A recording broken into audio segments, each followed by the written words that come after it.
அண்மை செய்தியை பார்க்கலாம். பெஞ்சல் புயல் பாதிப்பு மற்றும் வெள்ள நிவாரணம் குறித்து மக்களவையில் விவாதிக்க வேண்டும் என டிஆர் பாலு நோட்டீஸ் அளித்திருக்கிறார். பெஞ்சல் புயல் பாதிப்பு மற்றும் வெள்ள நிவாரணம் குறித்து மக்களவையில் விவாதிக்க அனுமதி கோரி மக்களவை திமுக குழு தலைவர் டிஆர் பாலு நோட்டீஸ் அளித்திருக்கிறார். பெஞ்சல் புயல் பாதித்த பகுதிகளில் நிவாரணப் பணிகளுக்கு உடனடியாக 2000 கோடி வழங்க வேண்டும் என்று முதலமைச்சர் மு க ஸ்டாலின் ஏற்கனவே பிரதமருக்கு கடிதம் அனுப்பியுள்ளார்.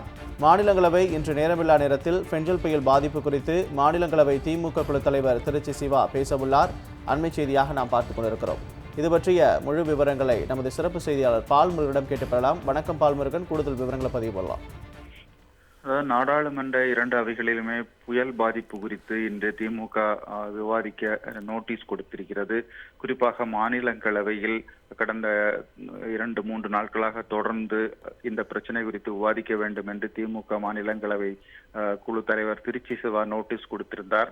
அந்த நோட்டீஸ் மீது இன்று 0 ஹவர் நேரத்தில் விவாதிக்க அனுமதி அளித்திருப்பதாக மாநிலங்களவை தலைவர் கூறியிருக்கிறார். ஆகவே இன்று நாடாளுமன்ற மாநிலங்களவை தொடங்கும் போது இன்று காலை பூஜ்ய நேரத்தில் இந்த விவாதம் குறித்து திருச்சி சிவா பேச இருக்கிறார். அதே போன்று மக்களவையிலும் தொடர்ந்து நோட்டீஸ் கொடுக்கப்பட்டு வருகிறது. இன்றும் இது குறித்து விவாதிக்க வேண்டும் என்று மக்களவை குழு தலைவர் டிஆர் பாலு நோட்டீஸ் கொடுத்திருக்கிறார்.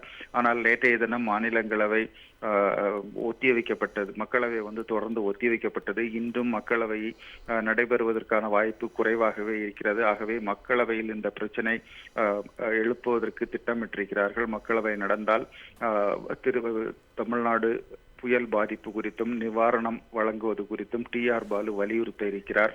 திமுகவை சேர்ந்த மற்ற உறுப்பினர்களும் இந்த விவகாரம் மீது பேச வேண்டும் என்று நோட்டீஸ் கொடுத்திருந்த நிலையில் இன்று நாடாளுமன்றத்தில் 2 அவைகளிலுமே இது குறித்து பேசுவதற்கான வாய்ப்பு கிடைக்கும் என்று எதிர்பார்க்கப்படுகிறது.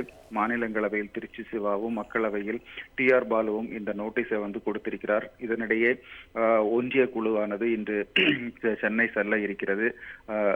உடனடியாக இதனை விரைந்து மதிப்பிட்டு தமிழ்நாட்டுக்கு உடனடியாக 2000 கோடி ரூபாய் வழங்க வேண்டும் என்று திமுக உறுப்பினர்கள் நாடாளுமன்ற 2 அவையிலுமே வழங்க இருக்கிறார்கள்.